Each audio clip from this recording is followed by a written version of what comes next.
सर्वांना माझा क्रांतिकारी जय भीम नमो बुद्धाय. तर जय भीम जय भीम म्हटलं की काही जण पटकन विचारतात, तू बौद्ध आहेस का? हा प्रश्न मला नेहमीच खटकतो, कारण तो फक्त एक प्रश्न नसतो, तर तो आपल्या विचारांच्या मर्यादेचं दर्शन घडवतो.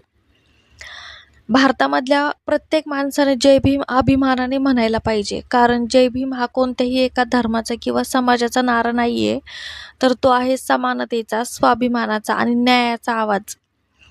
डॉक्टर बाबासाहेब आंबेडकर यांनी उभारलेली चळवळ ही केवळ दलितांच्या हक्कासाठी नव्हती, तर ती चळवळ होती शतकानुशतके चालत आलेल्या जात-पात आणि उच्च-नीचतेच्या भिंती कोसळवण्यासाठी.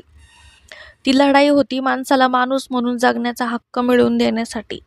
आज आपण ज्या संविधानाच्या आधारावर जगतो, ते फक्त कायद्याचं पुस्तक नाहीये, तर ते एका माणसाच्या विचारांचं आणि संघर्षाचं आणि दूरदृष्टीचं जिवंत उदाहरण आहे.